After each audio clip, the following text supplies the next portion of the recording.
அனைவருக்கும் வணக்கம். அரசு பணி நம்ம வாழ்க்கையை எப்படியெல்லாம் மாத்தும் அப்படிங்கிறதுக்கு, என்னுடைய வாழ்க்கையில நடந்த ஒரு சின்ன சம்பவத்த உங்க கூட ஷேர் பண்ணிக்கலாம்னு நெனைக்கிறேன். நான் பார்த்தீங்கன்னா, எனக்கு அரசு பணி கிடைக்கிறதுக்கு முன்னாடி, ஒரு டைம் வந்து ஒரு சொந்தக்காரங்க வீட்டுக்கு போயிருந்தேன். நான் மேக்ஸிமம் பார்த்தீங்கன்னா, சொந்தக்காரங்க வீட்டுக்குலாம் போக மாட்டேன். ஈவன் எங்க வீட்டுக்கு யாராவது சொந்தக்காரங்க வந்தா கூட, அவங்க போற வரைக்கும் நான் வெளிய தான் சுத்திக்கிட்டு இருப்பேன். வீட்டுக்கே போக மாட்டேன். பட் அந்த டைம் பார்த்தீங்கன்னா, எங்க அப்பா வந்து ரொம்ப கம்பல் பண்ணாங்க. இந்த மாரி சொந்தக்காரங்க வீட்டுக்கு போக வர இருக்கணும். இல்லன்னா சொந்தம் விட்டு போயிடும் அப்படின்னு சொல்லிட்டு, ரொம்ப கம்பல் பண்ணி கூப்பிட்டாங்க. அதனால நான் ஒத்துக்கிட்டேன். பட் நான் போனதுக்கு வேற ஒரு ரீசன் இருந்தது. அது என்னங்கிறத நான் பின்னாடி சொல்றேன். இப்ப நாங்க யார் வீட்டுக்கு போனோம் அப்படின்னு பார்த்தீங்கன்னா, எங்க அப்பாவோட அக்கா. சரிங்களா? நான் சொல்றது உங்களுக்கு கொஞ்சம் தெளிவா புரியணுங்கிறதுக்காக, சும்மா இந்த மாரி வச்சுக்கலாம். நாங்க யார் வீட்டுக்கு போனோம் அப்படின்னு பார்த்தீங்கன்னா, நான் ஏற்கனவே சொன்ன மாதிரி எங்க அப்பாவோட அக்கா வீட்டுக்கு போனோம். இந்த அக்காவுக்கு பார்த்தீங்கன்னா, 2 பொண்ணுங்க இருக்காங்க. நான் வந்து இப்ப இவங்க வீட்டுக்கு போறதுக்கு ஒத்துக்கிட்டதுக்கு முக்கியமான காரணமே பார்த்தீங்கன்னா, இந்த மூத்த பொண்ணு தான். ஏற்கனவே சொல்லியிருந்தேன் இல்லையா? வேற காரணம் இருக்குன்ட்டு. இவங்கள பார்க்க தான் நான் போனேன். இவங்க பார்த்தீங்கன்னா, அப்ப காலேஜ் 2ண்ட் இயர் படிச்சுக்கிட்டு இருந்தாங்க. நான் அப்ப தான் காலேஜ் முடிச்சிருந்தேன். பாஸ்ட் அவுட் ஆயிருந்தேன். ஆ இப்ப நான் பார்த்தீங்கன்னா, ஸ்கூல் படிக்கும்போதும் சரி, காலேஜ் படிக்கும்போதும் சரி, எனக்கு வந்து இந்த காதல் அனுபவம்லாம் கிடையாது. ஈவன் நான் பொண்ணுங்க கிட்ட பேசினது கூட கிடையாது. ஏன்னா, அப்போ பொண்ணுங்க கிட்ட பேசுறதுக்கு ரொம்ப பயமா இருக்கும். சரிங்களா? ஸோ அந்த மாரிலாம் எந்த அனுபவமும் இல்லாதனால, இந்த பொண்ண பார்க்கணும். சரிங்களா? எங்க அக்காவுடைய இந்த மூத்த பொண்ண பார்க்கணும் அப்படிங்கிறதுக்காக தான் நான் வந்து போறதுக்கே ஒத்துக்கிட்டேன். ஸோ அவங்க வீட்டுக்கு போனோம். எங்க அப்பாவும், ஆ எங்க அக்காவும் பேசிக்கிட்டு இருந்தாங்க. இப்ப இந்த கிராமத்து பக்கத்துலலாம் பார்த்தீங்கன்னா, பொண்ணுங்க வந்து ஏஜ் அட்டெண்ட் பண்ணிட்டாங்கன்னா ரொம்ப பொத்தி பொத்தி வளர்ப்பாங்க. இப்ப வீட்டுக்கு யாராவது சொந்தக்காரங்கலாம் வந்தா, பொண்ணுங்கள வெளியே விட மாட்டாங்க. கிச்சன்ல போயிட்டு இருக்க சொல்லுவாங்க. அப்படி இல்லன்னா ரூம்குள்ளேயே இருக்க சொல்லுவாங்க. வெளியே வர வேணாம் அப்படிங்கிற மாதிரி சொல்லியிருப்பாங்க. இப்ப நாங்க போனப்பயும் அதே மாரி தான். என்னால இவங்கள பார்க்கவே முடியல. எங்க அக்காவோட மூத்த பொண்ண பார்க்கவே முடியல. எங்க அப்பாவும், அக்காவும் தான் அவங்களோட அக்காவும் தான் பேசிக்கிட்டு இருந்தாங்க. ஐ மீன் அக்கா மீன்ஸ் எங்க அப்பாவோட கூட பொறந்தவங்க கிடையாது. சொந்தத்தில அக்கா. சரிங்களா? அப்படி பேசிக்கிட்டு இருக்கும்போது எங்க அப்பா கேஷுவலா என்ன பண்ணாங்க, "பாப்பா என்ன பண்றா? என்ன படிச்சுக்கிட்டு இருக்கா? எப்ப கல்யாணம் பண்ண போற? மாப்பிள்ளைலாம் பார்த்துக்கிட்டு இருக்கியா?" அப்படிங்கிற மாரி கேஷுவலா தான் கேட்டாங்க. அதுக்கு உடனே இவங்க என்ன ரிப்ளை குடுத்தாங்க அப்படின்னா, "பார்த்துக்கிட்டு தான இருக்கோம். படிச்சுக்கிட்டு இருக்கா. 2ண்ட் இயர் படிச்சுக்கிட்டு இருக்கா. காலேஜ் முடிச்ச உடனே மேரேஜ் பண்ணிக்கிற மாரி தான் ஐடியா. மாப்பிள்ளை பார்த்துக்கிட்டு தான் இருக்கோம். சொந்தத்தில குடுக்குற மாரி ஐடியா இல்ல. நாங்க வெளில தான் பார்க்குறோம்." அப்படிங்கிற மாரி சொன்னாங்க. அதுக்கப்புறம் இன்னும் நெறைய சொன்னாங்க. "கொஞ்சம் வசதியான இடமா தான் பார்க்குறோம். ஏன்னா போற இடத்துல அவ கஷ்டப்படக்கூடாதுல்ல." அப்படின்னு இந்த மாரி நெறைய சொல்லிக்கிட்டே வந்தாங்க. அப்படி சொல்லிக்கிட்டே இருக்கும்போது இடையில என்ன ஒரு வார்த்தை சொன்னாங்க அப்படின்னா, "இப்போ உங்க வீடு மாதிரி அதாவது எங்க வீடு. உங்க வீடு மாதிரி இருக்கிற இடத்துல குடுத்துட்டா, அவ எப்படி நிம்மதியா இருக்க முடியும்? அதனால தான் நாங்க ரொம்ப யோசிச்சு பொறுமையா பார்த்துக்கிட்டு இருக்கோம்." அப்படிங்கிற மாரி ஒரு வார்த்தைய இடையில சொன்னாங்க. அதாவது எங்க வீட்ல ஐ மீன் எனக்கெல்லாம் மேரேஜ் பண்ணி குடுத்தா, அந்த பொண்ணு வந்து நிம்மதியா இருக்க முடியாது அப்படிங்கிற மாதிரி அவங்க அத தெரிஞ்சு சொன்னாங்களா? தெரியாம சொன்னாங்களான்னு தெரியல. பட் அந்த வார்த்தைய அவங்க சொன்னதுக்கப்புறம் எனக்கு ஒண்ணு புரிஞ்சுது. அவ்வளோ நேரம் அவங்க சொன்னது வந்து, "தயவு செஞ்சு என்னோட பொண்ண உங்க பையனுக்கு கேட்றாதீங்க." அப்படின்னு எங்க அப்பாவுக்கு இன்டைரக்ட்டா சொல்லியிருக்காங்க. அதனால தான் வந்து நாங்க சொந்தத்துக்குள்ள பார்க்கல. நாங்க கொஞ்சம் வசதியா பார்க்குறோம். அதெல்லாம் சொல்றதுக்கு காரணம், என் பொண்ணெல்லாம் உன் பையனுக்கு தர முடியாது. அப்படிங்கிற அந்த ஒரு மென்டாலிட்டில தான் அவங்க வந்து அவ்வளோ நேரம் பேசிக்கிட்டு இருந்திருக்காங்க அப்படிங்கிறதே எனக்கு எப்ப தெரிஞ்சதுன்னா, உங்க வீடு மாதிரி இருக்கிற இடத்துக்குலாம் வந்து அவன் நிம்மதியா இருக்க முடியுமா? அப்படிங்கிற மாதிரி சொன்னதுக்கு அப்புறம் தான் புரிஞ்சுது. ஸோ அதோட அது முடிஞ்சிருச்சு. அதுக்கப்புறம் எங்க அப்பாவும் ஒரு மாதிரி ஆயிட்டாங்க அத கேட்டதும். பட் அதுக்கப்புறம் கொஞ்ச நேரம் பேசிக்கிட்டு இருந்துட்டு, கிளம்பிட்டோம் இங்கேருந்து. நான் வரும்போது எங்க அப்பாட்ட கேட்டேன், "உனக்கு ஏன் இதெல்லாம்?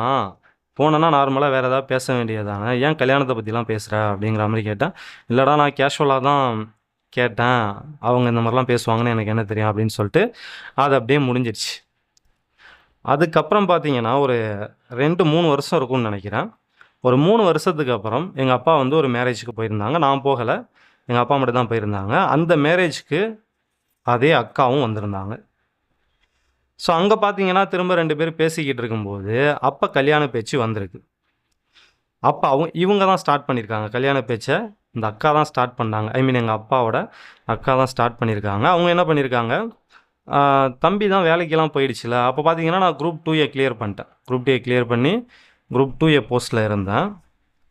தம்பி தான் வேலைக்கெல்லாம் போயிடுச்சுல்ல, அடுத்து மேரேஜ் தான, பொண்ணெல்லாம் பார்த்துக்கிட்டு இருக்கியா? அப்படிங்கிற மாரி கேட்டிருக்காங்க. எங்க அப்பா வந்து, "இல்ல இன்னும் கொஞ்சம் நாள் போகட்டும். இப்ப எதுவும் பார்க்கல." அப்படிங்கிற மாரி சொல்லியிருக்காங்க. அதுக்கு இந்த அக்கா என்ன பண்ணியிருக்காங்க, நாங்களே எங்க பாப்பாவுக்கு இன்னும் மாப்பிள பார்த்துக்கிட்டு தான் இருக்கோம். இப்ப என்ன சொல்லியிருக்காங்கன்னா, வெளில பார்க்கறதுக்கே இப்ப ரொம்ப பயமா இருக்கு. ஏன்னா யார நம்புறதுன்னே தெர்ல. நம்ம பாட்டுக்கே தெரியாதவங்களுக்கு கட்டி குடுத்து, அங்க அவ வாழ்க்கை சரியில்லன்னா என்ன பண்றது? அதனால இப்ப சொந்தத்துக்குள்ளேயே தான் நாங்க பார்த்துக்கிட்டு இருக்கோம் அப்படிங்கிற மாதிரி இந்த டைம் சொல்லியிருக்காங்க. சொல்லிட்டு அடுத்து என்ன பண்ணியிருக்காங்க, எனக்கு ஒரு ஆஃபரும் குடுத்துருக்காங்க. என்ன ஆஃபர் அப்படின்னு பார்த்தீங்கன்னா, ஆ இவங்களுக்கு ஒரு இடம் இருக்கு. அந்த இடத்த வந்து என் பேர்ல எழுதி வைக்கிறதாவும், வீட்டோட மாப்பிள்ளையா வந்து தம்பி இருக்கட்டும். அதாவது நான் வந்து அவங்க வீட்டோட மாப்பிள்ளையா போயிட்டு இருக்கணும் அப்படிங்கிற மாரி சொல்லி, ஒரு ஆஃபர்லாம் குடுத்துருந்துருக்காங்க. அதெல்லாம் வந்து எங்க அப்பா வந்து மேரேஜ் முடிச்சுட்டு வந்து என்கிட்ட சொன்னாங்க. ஆனா, அப்ப அந்த காலகட்டத்தில பார்த்தீங்கன்னா, நான் அப்ப தான் வந்து இந்த காதலுங்கிற பேர்ல ஒண்ணு பண்ணி, அதனால ஏகப்பட்ட கஷ்டங்கள் அனுபவிச்சு, இந்த வாழ்க்கையே வெறுத்து போன ஒரு சிச்சுவேஷன்ல இருந்தேன். ஸோ, அதனால நான் வந்து அது சம்மந்தமா எதுவும் அதுக்கப்புறம் எங்க அப்பாகிட்ட பேசவே இல்ல. "இல்லப்பா வேணாம்" அப்படின்னு சொல்லிட்டு, அப்படியே அத விட்டுட்டேன். ஸோ, இது எதுக்காக இத சொல்ல வந்தேன் அப்படின்னா, நான் வந்து இந்த அரசு பணிக்கு வரத்துக்கு முன்னாடி அரசு பணி எனக்கு கிடைக்கிறதுக்கு முன்னாடி பார்த்தீங்கன்னா, என்ன இந்த பொண்ணு கட்டியிருந்தா, அதுக்கு நிம்மதி இருந்திருக்காது அப்படின்னு ஒருத்தவங்க சொன்னாங்க. அவங்களே பார்த்தீங்கன்னா, எனக்கு அரசு பணி கிடைச்சு, அடுத்து ஒரு 2 வருஷம், 3 வருஷத்துக்கு அப்புறம், எனக்கு வந்து இடத்தெல்லாம் எழுதி வச்சு, எனக்கு பொண்ணு குடுக்க அவங்க ரெடியா இருந்தாங்க. ஸோ, இந்த ஒரு சேஞ்ச வந்து என்னுடைய வாழ்க்கைக்குள்ள கொண்டு வந்தது எது அப்படின்னு பார்த்தீங்கன்னா, நிச்சயமா என்னுடைய அரசு பணி தான். சரிங்களா? ஸோ, இந்த இத எதுக்காக இப்படி சொல்றேன்? இதெல்லாம் ஆக்சுவலா வந்து சொல்லக்கூடாது. ஏன்னா, இந்த வீடியோவ அவங்க கூட பார்க்கறதுக்கு வாய்ப்பு இருக்கு. அவங்க பார்க்கலனா கூட கண்டிப்பா இவ பார்ப்பா. ஸோ, ஒரு உரிமையில சொல்ட்டேன். தப்பா நெனச்சுக்காதீங்க. ஆம், அதான் எதுக்காக இத சொல்ல வந்தேன்னா, அரசு பணியுடைய பவர் என்ன அப்படிங்கிறத நீங்க புரிஞ்சுக்கணும் அப்படிங்கிறதுக்காக தான் சொல்ல வந்தேன். இதான் இத தவிர இன்னும் நெறையலாம் நடந்திருக்கு. நான் அரசு பணிக்கு வரத்துக்கு முன்னாடி எந்த அளவுக்கு அவமானப்பட முடியுமோ, அந்த அளவுக்கு அவமானப்பட்டுருக்கேன். எல்லாருக்குமே அப்படிதான் இருக்கும். இப்போ உங்களுடைய வாழ்க்கையிலேயே நீங்க தினம் ஏதாவது ஒரு அவமானத்த ஃபேஸ் பண்ணிக்கிட்டு தான் இருப்பீங்க. பட் அது எல்லாமே அப்படியே ரிவர்ஸ்ல மாறும். நீங்க அரசு பணிக்கு வந்ததுக்கப்புறம் பார்த்தீங்கன்னா, அது எல்லாமே அப்படியே வந்து ரிவர்ஸ்ல மாறிக்கிட்டே இருக்கும். ஸோ, இத மட்டும் உங்க மைண்ட்ல வச்சுக்கிட்டு நல்லா ப்ரிப்பேர் பண்ணுங்க. சரிங்களா? இந்த வருஷத்த விட்றாதீங்க. இப்ப நம்ம ஸ்டூடண்ட் நெறைய பேர் வந்து படிக்கிற மாரியே எனக்கு தெரியல. ஈவன் பெய்ட் பேட்ச்ல ஜாயின் பண்ண நெறைய பேரே பார்த்தீங்கன்னா, பணத்த கட்டிட்டு என்ன சொல்றது? யாரும் ஆனா ரெகுலரா படிக்கிற மாரியே தெரியல. அந்த மாதிரி இருக்காதீங்க. எப்போதுமே என்ன ஒண்ணு பண்றீங்க, உங்களுக்கு ரொம்ப ஒரு டிமோட்டிவேட்டடா இருக்கும்போது, படிக்க வந்து இன்ட்ரெஸ்ட் இல்லாதப்ப என்ன பண்றீங்கன்னா, இந்த வேலை கிடைச்சதுக்கப்புறம் வந்து உங்க வாழ்க்கை எப்படி மாறும் அப்படிங்கிறத ஜஸ்ட் இமேஜின் பண்ணி பாருங்க. சரிங்களா? இப்போ உங்க வீட்ல ஏகப்பட்ட கஷ்டம் இருக்கலாம். சரிங்களா? இந்த வேலை கிடைச்சதுக்கப்புறம் அந்த கஷ்டம்லாம் எப்படி மாறும்?